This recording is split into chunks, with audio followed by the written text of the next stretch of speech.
That's the hardest thing I've ever done in my entire life. I Yeah. mean, it's 2 minutes and you black out.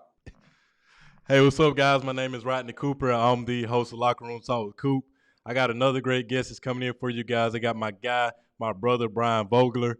Coming out of high school, he was the number 7 tight end in the country. He was an Under Armour All-American. And then he went on to play for the University of Alabama from 2010 to 2015. And he was a 2-time SEC champion and a 2-time national champion as well. And me and Brian, man, we had a great conversation. We talked about his story. We talked about advice to the youth. He gave some funny Nick Saban stories that you guys are definitely going to enjoy. And he gave some superstition stories pertaining to Nick Saban too. And he gave some very funny stories with his teammates as well. And after that, he had NFL stints with the Chicago Bears, Indianapolis Colts, and the Atlanta Falcons too. So I hope you guys enjoy it. And guys, make sure that you guys like, comment, share this video with somebody you think will enjoy it. And also hit that red button, those red letters that say subscribe for your boy if you're enjoying the show. And I hope you guys enjoy the show. So check it out.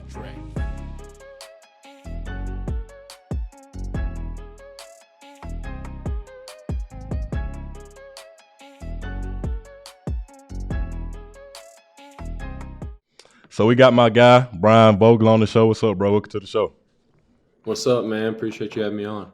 Yes, sir. Most definitely. So let's jump right into it, man. So let the people know your story, being a kid from Morristown, New Jersey, playing ball at Brookstone High School in Columbus, Georgia, up until the point you decided to play for the University of Alabama.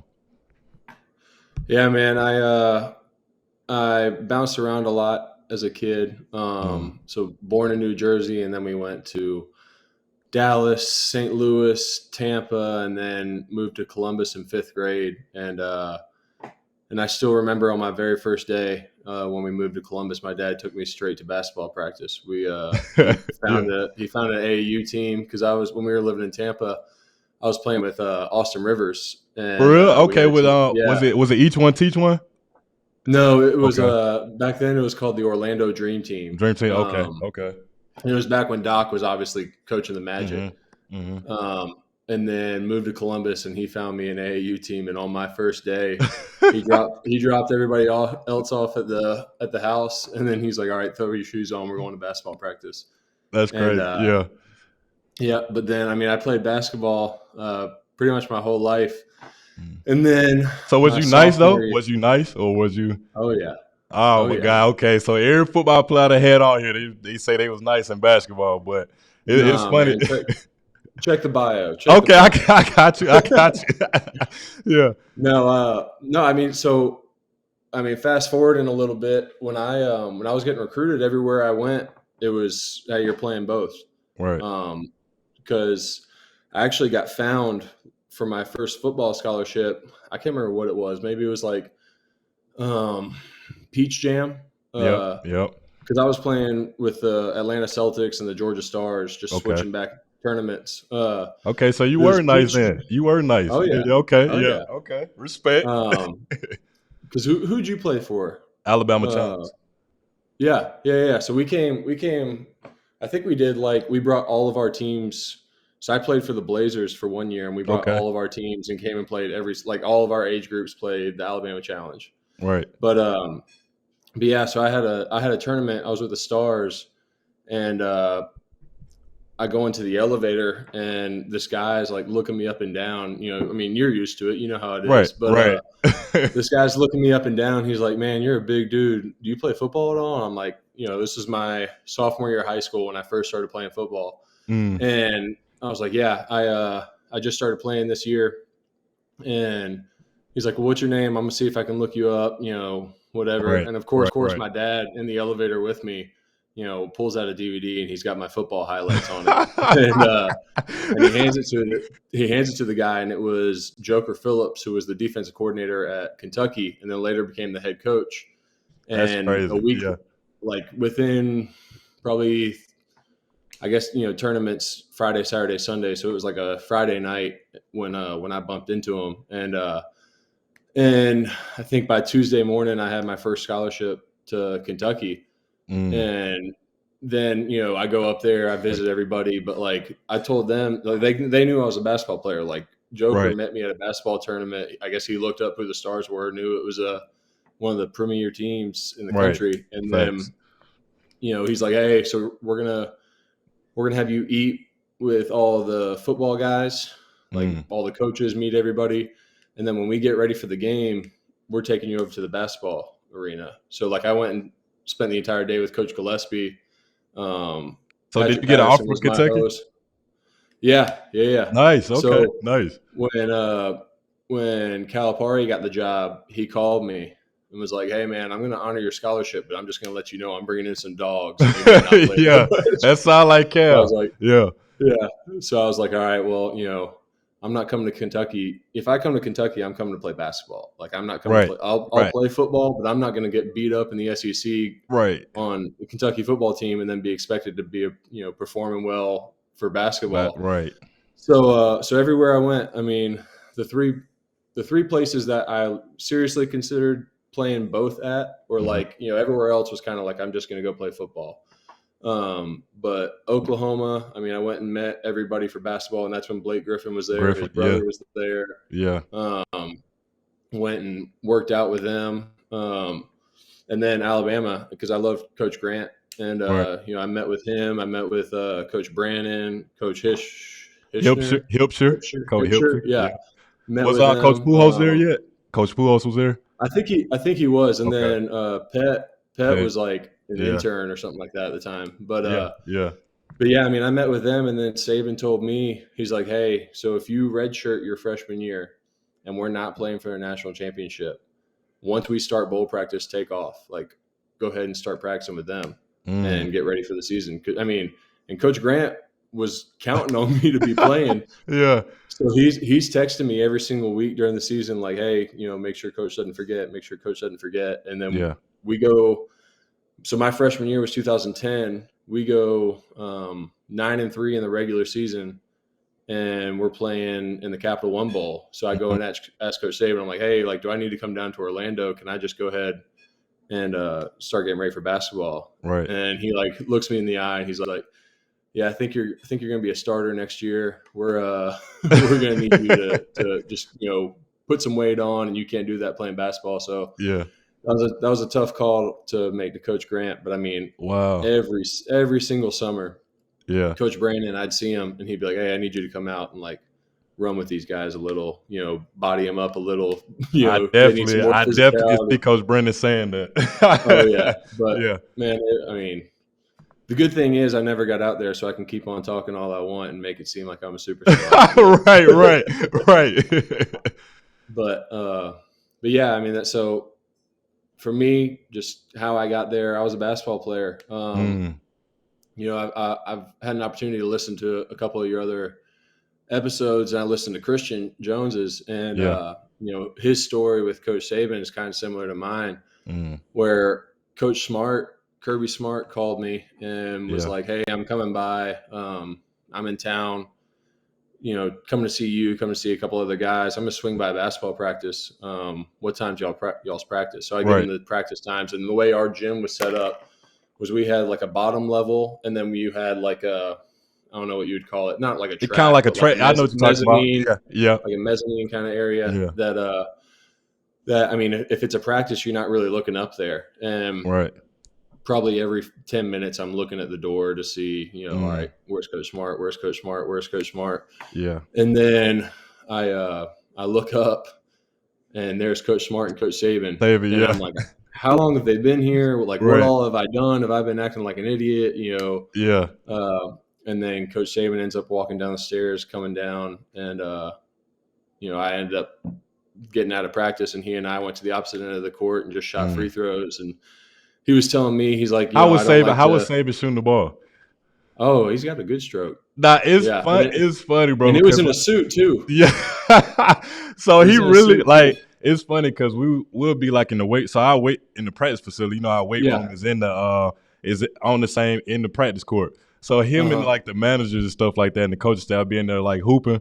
And he would drive to the basket. Everybody like a move out the way. He'll do like a layup or like a no-look pass, and he'll look at us and wink. I'm like, bro, like they moving out your way. Yeah. It used to be so funny. We used to beg all the time to be like, let one of us just run once. Yeah. And as far as I know, AJ is the only one that got to do it one time, and I think it was like right after he got done playing, he was getting ready for the combine and everything. Yeah. Saban let him hop in one of the runs because they do it in the Yeah. spring when things are a Right. little slower. Right. But yeah, so thankfully, I looked pretty athletic that day. I was dunking, catching hoops, everything looked good. But he and I are shooting free throws, and we're just talking, and he's like, this was 2000. So like my recruiting class was 2010, and I guess this would have been like January of 09. So they hadn't even Yeah. won their first national championship yet, and he's still Mm. out there trying to go get some bigger recruits. Right. And he tells me, for me, I like to see people before I offer them. Like I Right. want to see them in person, see what they look like, and all that. And he's like, "What you just did is enough for me. I want you to come to Alabama. You got a full ride if you want it." Nice. And that stuck out to me. Obviously, 12 years removed, and I still remember it like it was Right. yesterday. And it's crazy, bro. As far as like with tight ends, more times than not, like a lot of the tight ends, they played some type of basketball. Like it was like the 6'7", 6'8" guys, very athletic and stuff like that. So it's funny, like just Tony Gonzalez, all those guys, like they played basketball too at a high level too. So, but yeah, and like a lot of people think, and you see it in the NFL, like there's some dude from Baylor, that just joined a team, and then you got Mo Alley Cox, who I can't remember where he played, but I mean he's a starting tight end for the Colts right now, and they see these guys, essentially somewhere between 6'6" and 6'9", right. and they think any basketball player can go out there and they're like, oh, he was a good rebounder, he'll be able to go up Nah, and get it's the ball. not. And I'm like, It's not the same. no, but like the best thing for me, I tell kids all the time, like don't focus on just one sport. Right. For me, the best thing that I gained from basketball was footwork and then body control midair. Yeah. Like, when you drive and you go airborne, and half the time, you've got a plan of what you're going to do, and sometimes that plan goes south, and you got to, You got to abort mission. react. Right. Yeah. Right. So that was the biggest thing for me is, going up, not only going up and being able to get the ball, but having that body control when the ball's in the air to know how, all right, I'm in the air. I got to be able to get this guy on my back so I can position myself to catch this ball. So, I mean, there's a lot of skills that transition between the two, but I mean, if you're an up and coming athlete, I mean, I think you got to, if you want to be a receiver, tight end, I mean, even defensive ends, I think you can capitalize on it because you got to be good with your hips in basketball. Play as many sports as you can. Right. Exactly. And I definitely agree with you on that. And I tell kids all the time, like, make sure you play in different sports because the thing is, like you were saying, mobility, different things like your body, get used to from like the different sports like basketball, football, track. I don't know about soccer. That's a lot of conditioning, but yeah. But yeah, because when I was growing up, I played football too. I was a quarterback.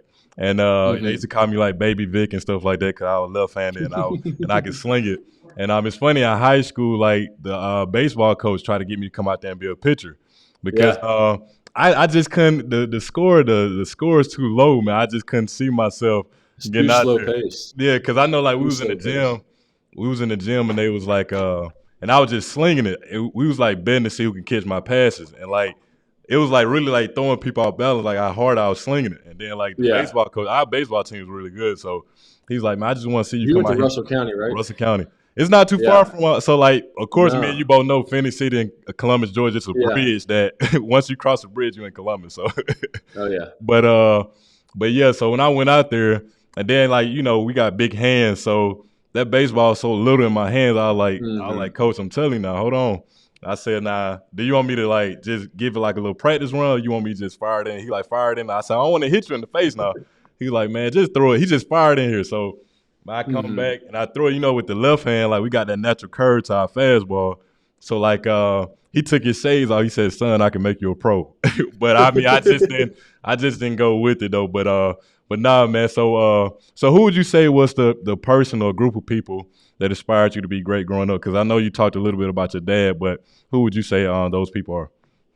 Man, I mean, what's great about playing AAU basketball, and I wouldn't call these guys like mentors or idols or anything like that. I mean, to me, you've got sports heroes and stuff like that. But for me, when you play AAU and you even know with the challenge, you work a lot with those older groups, Right. and you see a lot of those guys getting D1 scholarships, and Mm-hmm. you push yourself to go against them. So it was kind of like, it was almost like an ego thing. Like, Right. all right, Xavier's going to FSU. All right, I'm gonna go guard him. Like stuff like that. That Xavier kind of Gibson. just. Oh yeah. I played against Yep. him in high school when he was at Northview, right? Yep. Yeah. 6'10". Yeah, I Yeah. got So like Xavier played for the Blazers when I was playing with the Blazers, and it was you. kind of like, all right, this is the best dude we got. Like, I'm gonna go guard him. Right. And it was just constant competition, which I mean overflowed into Bama. You get there, and every single guy you're going against is probably going to get a shot in the NFL. Right. So, narrowing it down to a certain person of like who I idolized and like trying to have mentors and stuff like that. I mean, I wouldn't say it was more like that. It was kind of just like, all right, I can't settle for being the best on my team or the best at my school. Right. Like, I'm going to be the best one in this gym every single time I get on the court. I'm going to be the best one on the field every single time I get on the field. Like, it doesn't matter who I'm going against. And that was it was more of just a mindset of just constantly pushing yourself, and you versus you, essentially. Facts. And it was the same thing with me, bro, because I said, I talk about it all the time, like when I be having conversation with people like, hey, you really expanded my mind and exposed me to different things, because like when you the best in your area, then you go play AAU ball, you playing against these top guys in the country, like, dog, like these dudes really like can hoop and can really like get after. And then you see all these guys now, they be like first round picks and stuff like that or whatever. They getting all these different offers. So when I was playing, it wasn't like I'm trying to be the best in the area, the best in the state. I was like, I want to be one of the top guys in the country. And that just a lesson within itself as far as with kids, not to when you working out with somebody or like playing ones or 5-on-5, making sure you're going against the top guy, because if you're going against somebody that you can beat, over time you're staying the same. The guy that you're beating all the time is the one that getting better. So like you always want to compete against somebody that's either on your level or somebody that's better than you. You don't have to say that, but over time you continuously get in that competition, man. You just go like steadily go to the next level, like over time, like if you playing against those top guys. But it's crazy you said that, because I'm the same way. Like in high school when I was like, I want to be the best guy in the gym. Okay, this guy right here, Austin Rivers or Bradley Beal or Anthony Davis, like all these, Michael Kidd, Gilchrist, all these guys. Every time we played those guys, I told my AU coach, I said I got him, because I was like, I wanted to see what that was like. I wanted to see like, okay, is he as good as everybody say he is? If he show me up, that's good. It showed me I need to work on. But if I show him up, all the coaches coming to watch the dude, so they could be like, who this kid is, and then they go continue to come to the other games. So I wasn't thinking it like that back then, but just having that dog mentality, like I had to compete against the best as far as to see what that was like. But so with everything you accomplished, bro, as far as being 7th ranked tight end in the country by ESPNU, being an Under Armour All-American, what advice would you give to the kids that's going to be watching or listening to this, as far as how they can be seen by these college coaches? Well, I think it's a lot of things. I mean, number one, just kind of circling back to what we were just talking about. I mean, don't be complacent with where you're at. Like, again, don't settle. All right, you're the best player on your high school team. Does that mean you stop pushing yourself? Like, no, everything you got to do is perfect. Whether it's practice reps or, in the weight room, whatever it is, you have to be perfect at it if you want to get to that next level. And then, for me, I know I went to a small school, a very small school. We ran a wing tee offense, which we threw the ball maybe 5 times a game. So, I mean, for me, I know. So for me, it was, all right, how do I pull together tape? If I've only got 30 catches in a season. Right. So it's the camps. I mean, the camps are where if you want to get found, that's where you do it. Because here's the thing is, nowadays the kids have Huddle, social media, all these different forms of social media. These coaches, and I still encourage everybody, if you aren't getting scholarships, tweet a guy, DM a guy. I mean, it's never going to hurt. You're going to regret not doing it, but going to these camps and having people see you in person is the biggest thing. Because I know for me, I mean, you turn on a tape. All right, a kid says 6'7", 245, runs a Right. 4.6. Right. Okay, yeah, Yeah. sure. Right. Who this Right. is. Right. Right. So for me, I mean, I know where I got a bunch of my scholarships was going to these camps and just showing up and showing. If you're a dude, you're a dude. They'll find you, right? Right. Right. And you got to go to these camps and just show people in person what you can do. And that's where I kind of feel bad for a lot of these kids that are seniors this year, because with COVID, they lost those opportunities to be on campus and do workouts in front of coaches. Right. And just have them see you, you know? So that'd be my biggest piece of advice. If you have an opportunity to get on campus, do workouts, do camps, whatever it may be, if you're balling out at a camp, somebody's going to find you. I don't care if you're 5'7", 145 pounds. If you're working people in one-on-ones as a slot receiver, they're going to find a role for you. Right. So that's my big thing. I mean, not to take anything away from your social media activity. I mean, again, don't go posting, you doing a ladder drill or something like that. Right. Post your highlights, post full games if you have to. I mean, that's what they want to see. They want to see, all right, yeah, that's all your good plays, but what do you do for 60, 70 plays of a game? Are you going to chase the safety down when you're blocking somebody? Right. Or like when a play is running away from you and stuff like that. Right. I mean, if it's on camera, they're going to find out what you're doing. Right. So yeah, that's kind of my philosophy on it. Yeah, I definitely agree with you on that as far as like going to these different camps and being seen by these coaches. I mean, even if you have to make the investment, I mean, this is what you want to do. So make sure you're going to these camps and being seen in person by these guys and constantly, like, putting tape out on social media. I mean, just like Christian Jones was talking about, was this guy, this kid that he can't remember what high school, but they're not known for getting like, college offers, but he kept putting tape out on Twitter. And then somehow one of the coaches ended up seeing it, and he ended up getting like an offer from just him posting on Twitter. And then, of course, like, they went and watched him up close, and that's when you got to perform. At the end of the day, you still got to perform. But I agree with you on that for sure. But so as far as with you being, one of the top tight ends, coming out of high school in the country, what would you say was the biggest challenge for you making that transition from high school to college?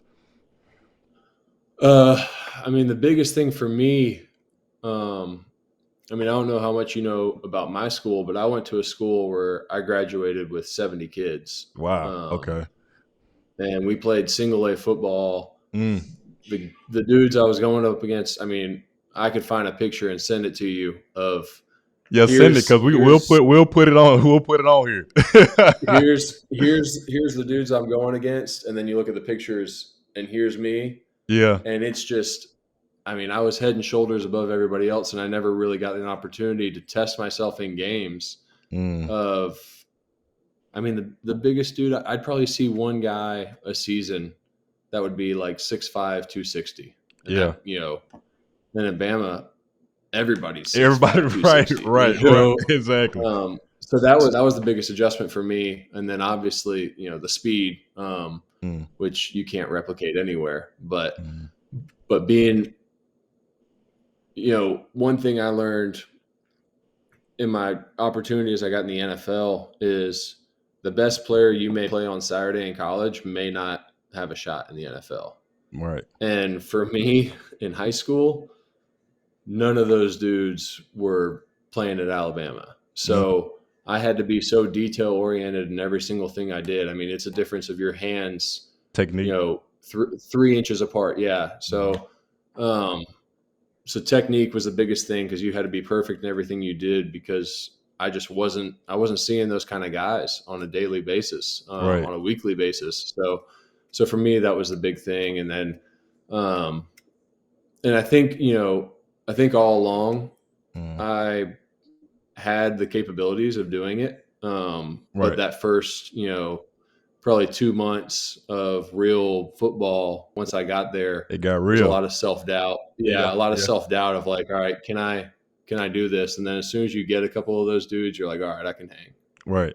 And I appreciate you for sharing that part, as far as like, I mean, even all of us, like I talk about, when you go from high school to college, it's almost like you're playing like a twin. And like, it's funny, like each level, everybody was the best team on their previous level team. Like as far as college, everybody was the Mm-hmm. best player on their high school team. You get to the pros, everybody was the best player on their college team. And of course, you have like some diamond in the rough, like here and there. But it's like the things you were getting away with in high school and college, that's not go work. Like Yeah. you're like, man, okay, that Euro step I used to get past a guy like that didn't work. Like, and then Mm-hmm. like when I'm up above the rim, everybody above the square. So like you really got to be athletic. So I mean, AAU it Yeah. prepares you for that. But yeah, like you saying, like with me, playing against Tony Mitchell and Jermichael Green, and then with Tony, Mm-hmm. me and him used to always get tangled up a lot in practice because but I didn't understand it then, but he knew like I was going to start as a freshman, so he was just preparing me for what Uh-huh. was to come for the SEC. He knew that I was going to get targeted because I'm a young buck, and I don't know all the tricks of the trade. They gonna be elbowing me up on the rim and stuff like that, and then of course the second person always get in trouble when you react. So Oh yeah. so he was preparing me and J Mike too, man. I appreciate them guys. Them guys are like my big bros in college, man. Uh-huh. But of course, like the first couple of practices you have a little self doubt. Then you get a shot off or you get a dunk and stuff like that. Your confidence started building. And you're like, man, I can compete with these dudes, and then it just goes from there. So every football guy, man, that I have on here, they speak highly of Coach Saban. I don't know what they scared or what. No, I'll just play it. But they speak very highly of Saban as far as like everything they done learned from him. And like I talk about on each one of the episodes, the thing I just looking from afar, some of the things that stands out to me is his attention to detail, the standard that he holds you guys to and himself as well, and also like the mentality he give you guys and prepare you guys for life with the mentality and the mindset part. So what lessons have you learned from Saban that you apply now in life? Well, he had the guy had a notebook with him every single place he went. You Mm, know, he always finds a way. So what Saban does great is he surrounds himself, whether it's speakers, whether it's other coaches, yep. he surrounds himself with people that are smarter than him. Mm, Because how am I going to get better if I'm hanging around people? It's kind of like that saying, like, you want to be a millionaire, start hanging around a bunch of man, millionaires. yeah. You And know, you the average of you the want to be homeless. you the average of the five people you hang around. So I mean, Exactly. right, So what he does is he surrounds himself with very highly intelligent people, because otherwise, if he didn't, he'd be taking the reins on everything. You right. know, he's got to surround himself with people that are competent in doing their job, doing their role. Mm, Um, but I circle back to saying he always had a notebook on him because he's always learning. You know, mm. he understands. All right, he knows he's the best. Like, Right, right. but he doesn't like, not in a cocky way. Like, he's not going to let you know that. But he always is trying to learn something from somebody. Mm, And he's always writing stuff down. And when he finds something that he likes, yeah, that's his thing. And throughout the years we had different sayings that he would say, that would kind of go hand in hand with our team. But mm. one thing he always said was, he said, there's two pains in life. You can either have the pain of discipline or Pain, the pain right. of disappointment. Disappointment. Yeah, So yeah, essentially, what that means is, all right, you can suffer the pain of doing all this stuff, that waking up at 6 a.m., right. getting every rep that you're supposed to get when you're in the weight room. You can suffer the pain of discipline, of doing things the right way, when they're supposed to be done, how they're supposed to be done.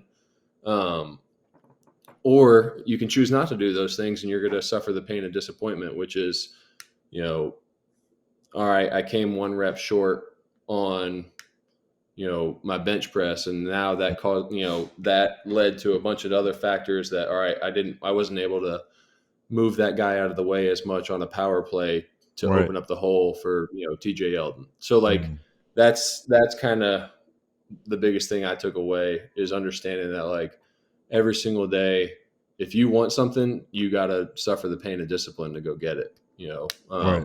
and that's building routines and just kind of sticking to those routines. I mean, I didn't spend too much time upstairs, but the running joke, which I'm sure is true, Yeah. is he has chicken salad every single day for lunch, Mm, because it's one less decision he has to make. yeah. Like, he knows, like, all right, I'm just going to eat this every single day, so it's one less thing I got to think about. And I mean, I if you mean, hear it goes. if you look at the top, successful business guys, the Jeff Bezos and Mark Zuckerberg, all those guys, like they have a certain outfit that they wear each day of the week, so that they don't have to think about Yeah, picking out their outfit, which is crazy. no, I mean, exactly. yeah, that's crazy. But Um, so you go ahead. well, I was just gonna say there's a million things. I mean, I could talk for an hour about all the things I learned from him, but that's probably the biggest thing I took away is you know, you can learn time management skills, any sport, most schools. Accountability, it's another big thing that he taught in us. And, Mm, there were consequences for your actions and stuff like that. But that's just, one thing that even to this day, mm, every single time, you wake up at 5 a.m., right, you go work out before work, right. it's all right. If I don't go do this, I'm going to be pissed off about it later. Right, exactly. But And that's the it's biggest thing to me. And it's funny though because I know I talk about it all the time. Same thing. Like people want to know like how you be successful, but it's simple, but it's not easy. But they want to hear like the easy way. I'm like, it's not an easy way. Like you gotta have the right mindset. You gotta be disciplined. You gotta be consistent. And you gotta surround yourself around the right people. I mean, that go Yeah, stretch no, you and stretch you and push you. And you gotta be like me and you both know with sports. You gotta be comfortable being what. uncomfortable. Oh yeah, Right. I mean, and it's funny how yeah, we use the same thing with sports and now like what we're doing now as far as in sales. And then like when you get around these guys that have like their own companies and stuff like that, like they're so similar to athletes. It's crazy. Like just like I tell athletes all the time, like when you do make that transition, it's the same principles, it's just a different game. You just got to yeah. find out like to get that competitive edge and the same way like with sports. So you got to figure out what that is and find something that you're passionate about and just go I all know. in with it. I'd love to like in some alternate universe see him be running some Fortune 500 company and just Right, see how exactly. It'd much be money he'd crazy. be making. Yeah, it'd be crazy. He'll compete with Jeff But Bezos. I really believe that. oh yeah, no, for sure, for sure. And it's just a mindset thing. It's not. Right, It's not like he's smarter than anybody else. right. It's a mindset. It's commitment, drive, accountability, everything Mm, to be the best. And I mean, it goes back to what you were saying, the attention to detail and every right. little thing he does. Mm. Got you, bro. So let me ask you this now. So as far as with Saban, what's a funny Saban story that you could share with the fans that they don't know about? I mean, it don't have to be PG-13. It don't have to be PG. But I know, like, Bo Scarborough, he was talking about, man, Bo crazy, bro. He's so crazy. He said, Saban was talking about you can't let the other team piss on your grass. And it was funny. He said one practice, he was like, hey, coach, they holding. And Coach Saban said, "Hey, Bo." And Bo said, "What's up, Coach?" He said, "Hold this, grab this stuff, grab this stuff." But what's a funny story that you can share with the people that they don't know about? I mean, as far as like individual stories, oh, actually, no, I do have one Okay, individual story that is to me, it's hilarious. And I think I've only told this to like 4 or 5 people. Cause like, okay, when people ask me that, I always just think of like kind of like a hold this, situation. right, Like, right. what we used to do in practice is the offense after we would warm up. So we did this very elaborate warm up before practice, and this Mm, isn't the story, um, but whenever we'd get done with our warm up, the offense would go to another field and we do this thing called starts. And essentially, what he wants us to do is he wants us to run 4 plays perfectly, everyone doing what they're supposed to be doing, firing off the ball. So that's the tempo of practice is perfect right. practice. And as soon as we would break stretches, Saban would take off in a sprint, like his version of a sprint, Yeah, because he didn't want to be the last one on the field. right. And I had one day where like I got in front of him and tried to like hold him back so he'd be the last person, Yeah. and he shoved me out of the way, and Hold and on, he did just he runs really by shove you me. out of the way? Did was No, a good he attempt? gave me a little swim move. I didn't expect it, Okay. and then he gets past me, starts backpedaling, goes hold this, and just kept Yeah. on going. Yeah. But no, but so on game days we had 2 church services. So you had your Catholic Mm, church service and your yeah. non-denomination church service, Right. and I'd go to the Catholic service, and Saban, one of the most superstitious people in the world. I mean, Yeah. hands down, probably the most superstitious person Really? I've ever met. He sits in the same seat no matter where we are. Could be a home game, away game. They set up the chairs the exact same way, and he sits in the same seat every single week. And everyone else, it's not. No one says it, but you have to sit in the same seat that you sit in every single week. Okay. So Saban always sat right behind me. So it was like I sat in the third row aisle seat. Saban sat in the fourth row aisle seat. And then next to me was Ryan Kelly. And then eventually when Jake Coker got there, Jake Coker sat next to him. Yeah. So, throughout the season, if one of us was late, he would be like, "Hey, where's Ryan?" Or, "Hey, where's Jake?" Just constantly very superstitious. But I knew that he had a story of his daughter always giving him a penny before every game, like a lucky penny. Okay.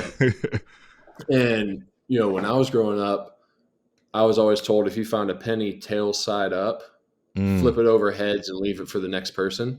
Okay. So we had a game, it might have been like halfway through my junior year, where I sat down in my seat and I looked down, just praying before we started, and Saban hadn't walked in yet. And I found a penny tail side down or tail side up. Yeah. So I flipped it over and I turned to Ryan and I go, "I bet you $20 Saban picks this up." And I turn it around and put it in the seat right in front of him, like on the floor right in front of him, where his feet would be looking. And he picks it up and puts it in his pocket, and service walks away. So I brought a penny with me to every single game and put it in front of him because I knew as soon as that penny wasn't there, I did it the second time as a joke. Yeah. To see if he picked up on it, and I was like, I don't think I can forget to do this anymore because he might freak out on me. Yeah. Like he had to have known it was me. Right. But it's not the funniest story in the world. But I mean, to me, every single week, watching him like know that I was like messing with him the entire time and him playing along with it was pretty funny to me. Nah, the fans definitely gonna appreciate that story, bro. The fans definitely gonna appreciate that story. And I know as far as so me and one of the bros, man, we was on here talking about preseason conditioning and how rough it is. And it was funny because he was talking about how he was sitting in the stairway. He called his pops, and he was like, "Pops, I can go to a different school. I can work a I can work a construction job. This isn't for me." I said, "Bro, we all had those moments." And I know one of the fans that's a part of the community that was watching the clip that I put out about that. He was like, "Man, that was a cool story, and I love to hear a football perspective on, what you guys go through." So share with the people a story on, what you guys go through and how rough four quarters is. Oh my gosh! Well, just the fact you saying that and looking to the sky, that just lets you know. Like,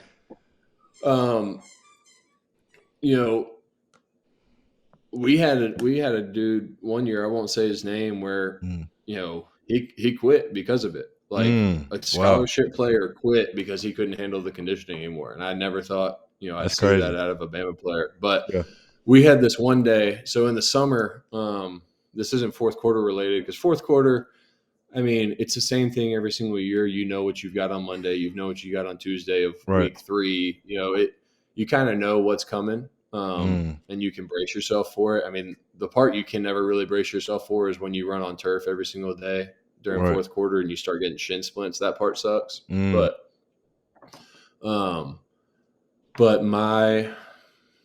think it was my freshman year or my sophomore year.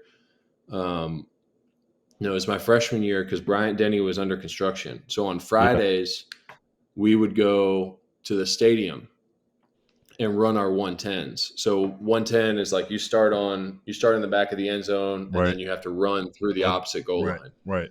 And it was all timed, and everyone had to make their time. And this wasn't even the conditioning test. This was just what we did on Fridays in the summer. But then when you go into the stadium, it's always a little bit hotter because I don't know what it is that makes it 10 degrees hotter in the stadium, but it's always 10 degrees hotter in the stadium. So the stadium was under construction. So we were able to do it my first Friday of my freshman year, but then we never were allowed to go back because I think they were like redoing the field and doing a bunch of other stuff. And so they took us to that field next to Arby's, where the band practices before they turfed it. Okay. Before they turfed it. and it is the softest grass in the world, which is not good. Good, You right? want a firm surface so you can get a little bit more speed. Every single step, you're sinking into the It's ground a little bit more. like you running in mud almost. Exactly. Right. So the first couple, so what a normal 110 is we do 16 of them. And once you do your 16, you're done, or we, go on to something else that's lighter to kind of, just finish it out. Right. But you hit your 16, you run with your group. So you got all the wide receivers, DBs, running backs all running with each other, linebackers, tight ends, kickers all running with each other, and the O-line, D-line run with each other. Right. Well, if you have a dude that's not making his time, it counts towards everybody. So like, all right, that one didn't count. We're still at 1. Yeah. All right, that one didn't count. We're still at 1. So we had a day where one of the toughest dudes I've ever played with, Trent Richardson, pulled his groin and refused to come out. And we're like, we're on this band field. It's already hard circumstances because we can't, you're pushing as hard as you can to even get your time. Right. Trent's hurt.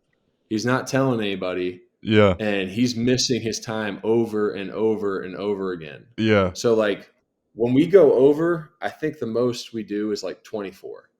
On this day, we did 32 110s on the band field. I mean, you can find anybody that was on that team and ask them what's the worst day of conditioning they ever did. And it was that 32 110s on the band field where we're sitting there. Trent, one of the greatest teammates I ever had, amazing vocal leader, pushed himself through everything. But dudes were cussing him out. Like, Trent, get off the field. Tell him you're hurt. Get off. You were the one that's slowing us down. He's just sitting there cussing us out back. And we're like, man, we're all yeah, that's crazy. But, that's crazy. That man. was one of the worst experiences I've ever had. And then we had a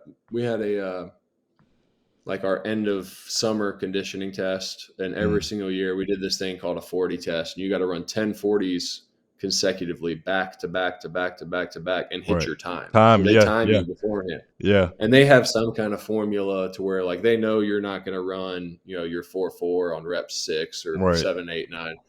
But that's the hardest thing I've ever done in my entire life. Yeah. I mean, it's 2 minutes and you black out after. Right. I mean, you don't know what's going on. Everyone's staring at the sky. I can only imagine you having to run your 40s, man. Your 4.3 speed that you got, man. I can only imagine. Yeah. That's the 4.338. 4.3. I got you. Yeah. So I know as far as so with you coming from Brookstone, right? Brookstone High School. Yeah. Brookstone High School in Columbus, Georgia, to playing in Bryant Denny Stadium. What was that like, bro, when you first played in Bryant Denny Stadium with 100,000 people in there, going crazy? What was that like?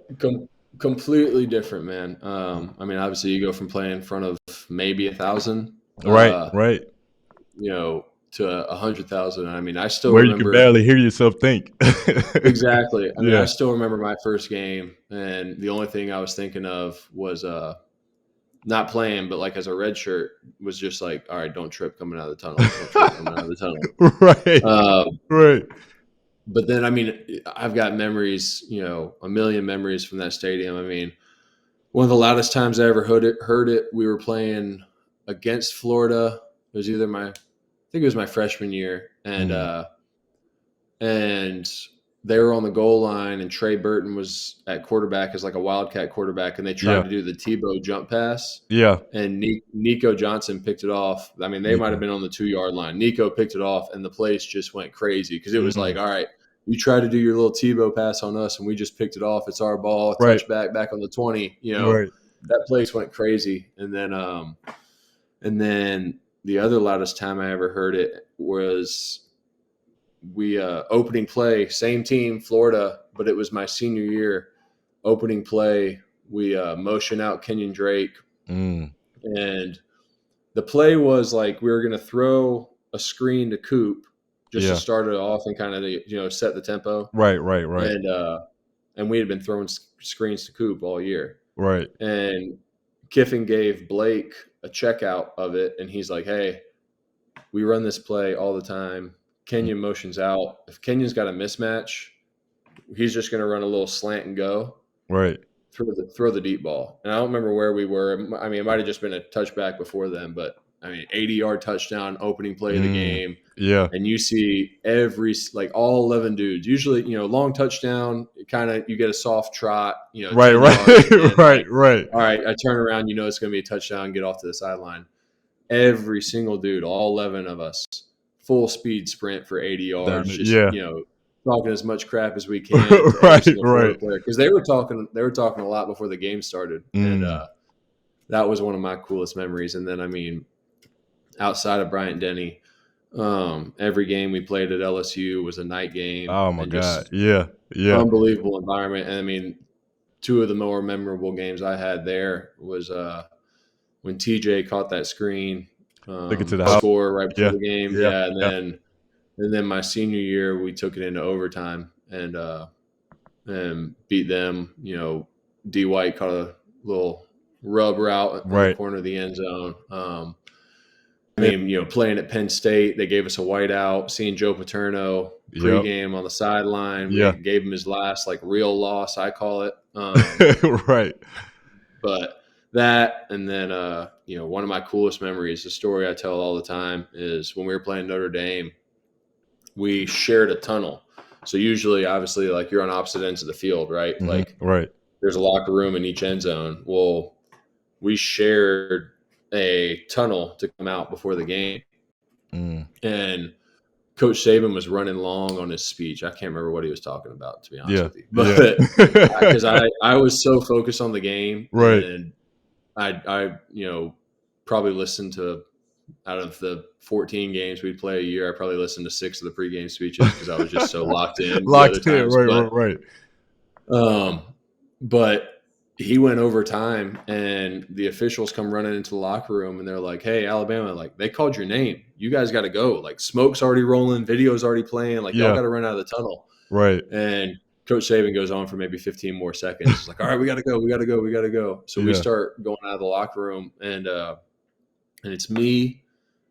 In this, obviously everybody's going out at once, but in my little cluster of dudes of when we're walking out of the locker room, it's me, Mike Williams, who's 6'6", 280, Jesse Williams, who's 6'5", 340, Quentin Dial, who's 6'6", 290, and then DJ Fluker, who's 6'6", 340. Right. So us 5 guys just happen to be walking together. Right. And Notre Dame is lined up on the other side of the tunnel, and they're waiting for us to go out so then they can call their name and they go out. Yeah. And it's it's Monty Te'o, Tyler Eifert, Everett Golson. I mean, all their studs are right there in the front line. Right. And they see the 5 of us walk by, and every single one of them just goes. And we run out of the tunnel, and I'm looking for my dad in the stands, just being like, "Bet the house, whatever you got to do, we're going to get these dudes out." That's dope. That's dope. Bet the house. That's crazy. Because I was going to say, I thought it was going to be some friction right there, because it's y'all and then it's them. But not y'all with their mouth wide open. Oh, man. Y'all already had them beat right there.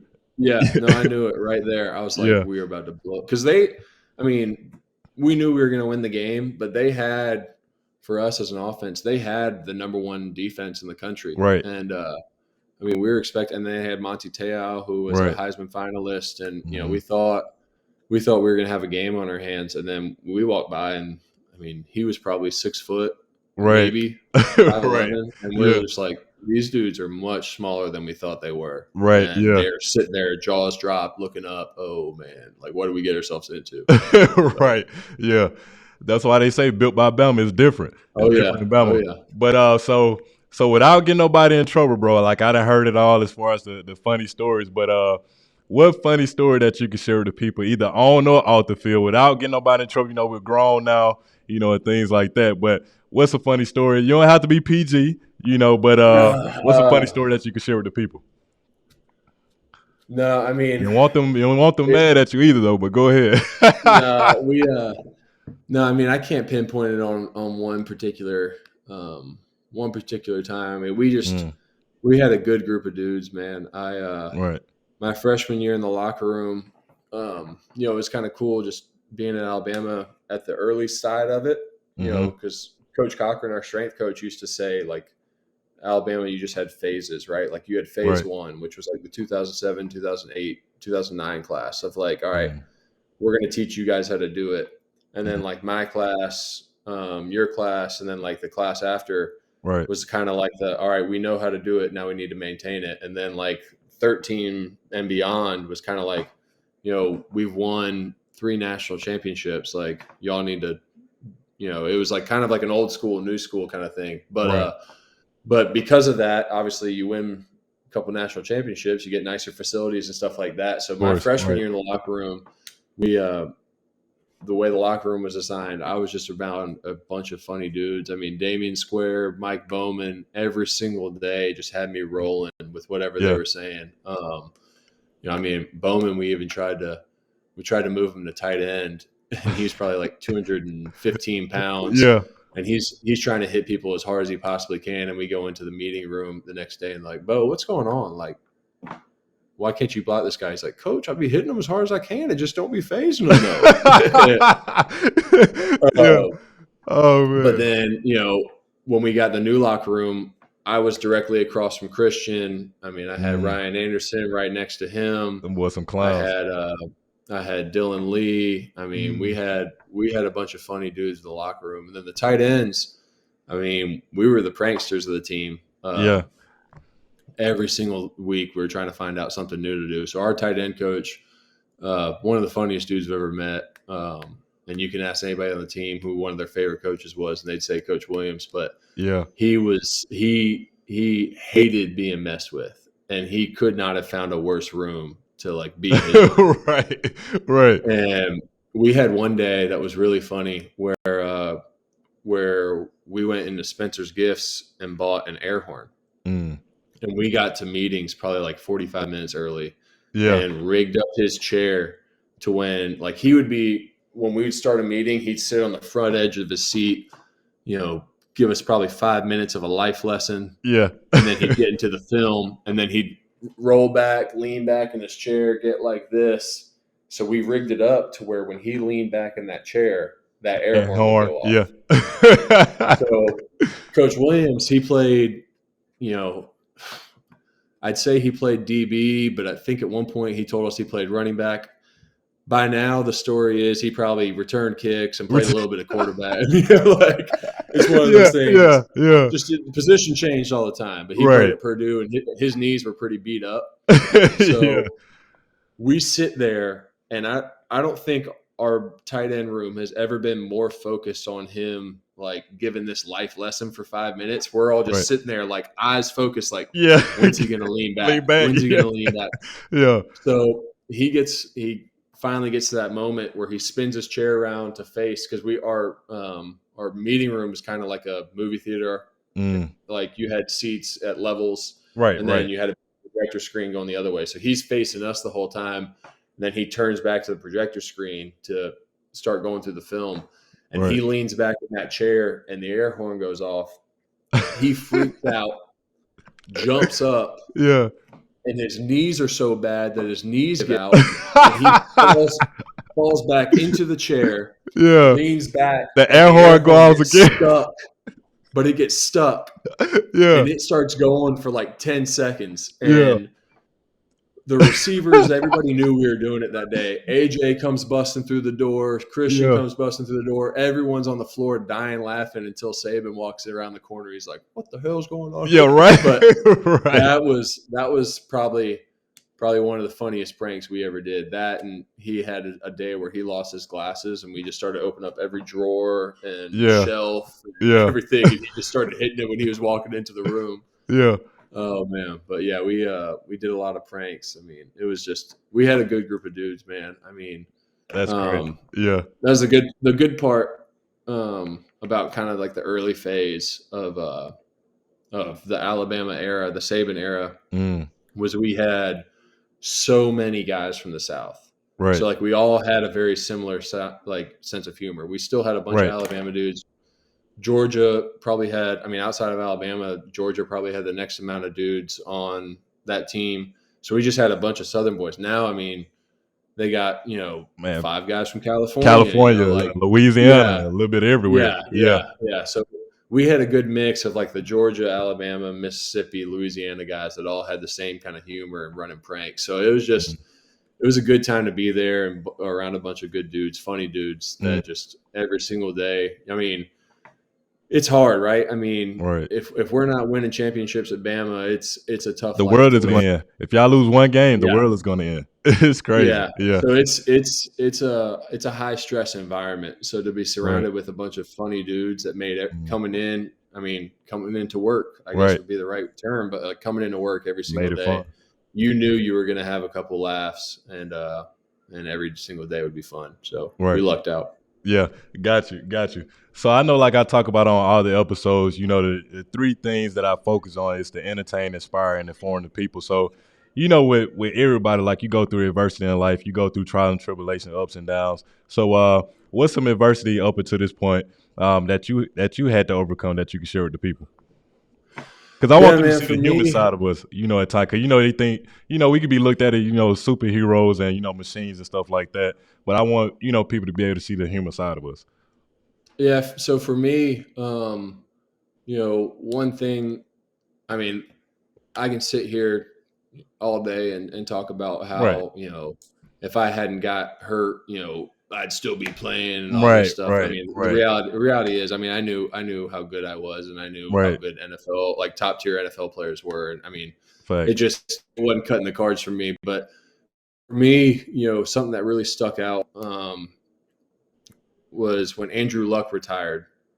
He, in his speech, he said the reason he's retiring is he's so tired of injury, rehab, repeat. You know, like as soon as he would finally like get healthy, something else would get hurt. And that really struck home to me because for most of my college career and then even the opportunities I had in the NFL, it was just always, I mean, thankfully during the season, I was always healthy, but like healthy enough to play. Right. But because we're never 100% healthy at all. No, and that was kind of, and it messes with a lot of guys mentally. Not from the standpoint of like, can I still do it? It was man, I'm getting really tired of coming in here, doing my rehab, getting back into good shape, and then something bad happens again. And for me, I mean, that's the human side of it, right? I mean, you can find a million different scenarios to compare it to that, but that was the part that emotionally took a big toll on me, was just you get in the best shape of your life, you're running as fast as possible, boom, there goes an ankle, you know, like, all right, you finally get that ankle back going. All right, well, I've just spent the last 3 months in a boot. What happens now?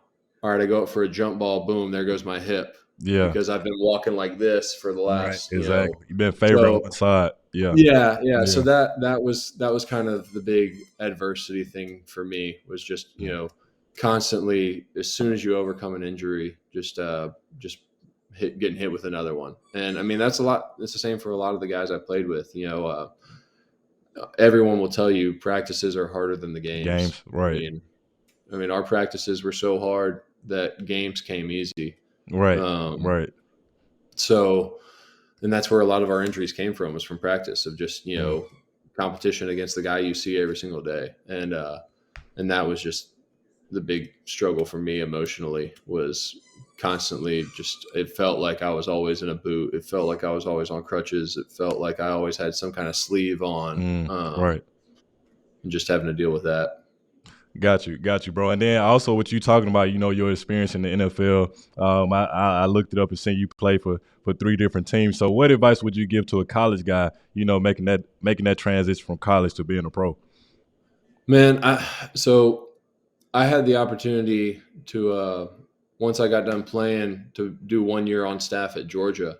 And it finally, like, you know, that was a 2 or 3 year gap between when I got done playing at Bama. And I told all those guys, like, kind of like what I was saying earlier about how Saban surrounds himself with extremely intelligent people. You know, Coach Smart knew that too when he got to Georgia. And what I told all the guys is, like, you need to know every single person in this building, because they're here for a reason. And if I could go back and do it again, I would have been working with this in-house speed coach that we had. Right. Every day that he told me was, not going to deteriorate my body, but like every day that he told me would have been beneficial to me. So like, And for we're not me, paying for none of it either. exactly. Right. Exactly. Right. Like it's free. You're Right. there. So like for me, speaking to the Bama guys, know every single person in that building. Like, Right. and I get it. Like it's Bama, like everybody's got a little bit of an ego, right? Right. Right. But like check your ego at the door and Mm. realize everyone's in this building for a reason. Right. I need to find out why is this dude in the building? Why is this girl in the building? Like there's something they bring to this program that I need to get out of them to make me the best player. Right. And I don't know a bunch of the people that are still there because there's just been a bunch of staff turnover, but the people I do know that are there have maintained being there for a long time and for a good reason. And my advice to them, and I'm sure this is the same way at a lot of other, Power 5 schools, is take advantage of the people that are in-house and use them as resources to better your game, to make you a better athlete. I mean, whatever it may be, nutrition. I mean, don't just do the minimal to get by. Right. Like, I hated the teammates that were the first ones out of the locker room. Right. What are you doing to get better? Whether it's, treatment after practice or getting some extra stuff in the weight room or, working with people like speed coaches, like nutritionists to make yourself as perfect as possible. Because, I mean, for the Bama guys, it's Bama. You came there for one reason and one reason only, to win championships and to get to the NFL. Right. And why would you do the minimal amount of work to to get to that next level? And then on top of that, with Alabama spending so much money to have this great team, and you got all the resources at the tip of your fingers, like, why not take advantage of that when you don't have to pay for it? Because, when you get to the pro, like, you paying for everything. So unless you go back to the university and stuff like that and work out. But having that, like, when we're young, like, we're going through it, and it's kind of almost like a blur how fast those 4 years go by. But definitely, and then basically what you was talking about is building relationships, because you never know. Like, just say just know, like, if you can't run another yard, you can't shoot another jump shot. Like, you never know those relationships that you done built, like, with these people. Like, a few years from now or, like, on down the line, you never know, like, what these people are going to be doing. And, if you build a relationship with them while you're in school and as you continuously, like, progress in life, like, you never know, what that relationship can – like, how you can benefit from that relationship. But it always got to be an exchange of value, though. You can't be taking and not giving.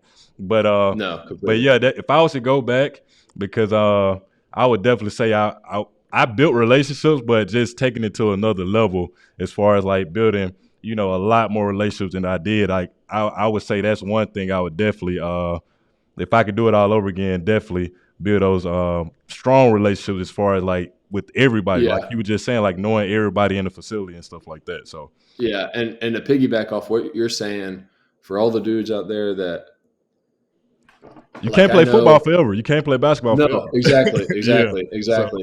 And for a lot of these dudes, not a lot is a bit stretch, but like for me, I mean, the reason I did the Georgia thing is I got hurt, was back in rehab. Right. And I got a call, and it was like, all right, I can go out and look for a job, but I got one right here, so I'm just going to take it. So a lot of these guys, and I quickly found out that, working in football is not what I wanted to do. For a lot of these guys, want to get back into football, right? Yeah. And I go back and look at those guys that were like lower level staff on our roster. One's the head coach of the New York Giants. Yep. One's the head coach at Georgia Tech. Yep. One is the wide receivers coach for the Tampa Bay Buccaneers. Like these dudes that, like, I get it. Like, it's easy to pick on the GAs, right? Right. Right. Yeah. But those guys end up being dudes, man. Yeah. It's just a longer process for them, but, like, they definitely hired them for a reason. Right. And they're catching hell by everybody. They're catching hell by everybody. Then, like, over time, you look up, like, 10 years, 5, 10 years there, doing the thing. So like Yeah. that's why I would definitely stress to all the people, like all the kids, like young people that's gonna be watching it. Make sure when you get in college, high school, whatever, make sure that you guys are building those relationships for sure. So what advice would you give as far as a young Brian Vogler that's going to be watching this? Either when it first uploads a year from now or even 5 years from now. What advice would you give to a young Brian Vogler that's going to be watching or listening to this? Man, I would say,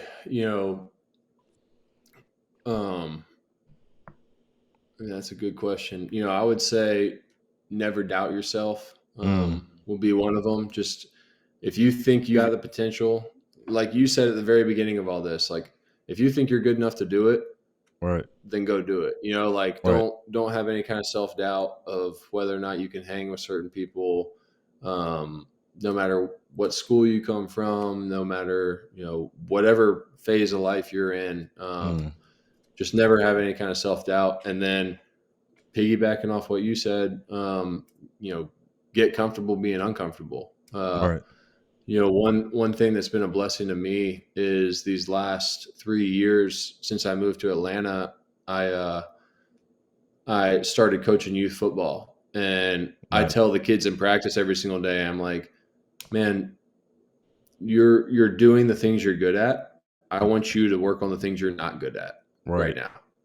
And if that means, working on coming out of your break and only taking 2 steps versus taking 4 steps, mm, like little things, like even if you don't feel natural doing it, do it right, in practice. Like practice is the most important thing in the world to me. right, And I think a lot of people just, it's so monotonous that they take it for granted. So that would, if I could circle back around, that'd be the most important thing is like, don't take practice for granted. Take mm, practice as an opportunity to hone in on your craft, because I know it, every former player knows it, is if I could go back, this is what I would have done better. And right, 75% of them would be, I would have focused a little bit more in practice. Like, in draft prep, right? Like you're focusing more on like, all right, how do I get to my spot?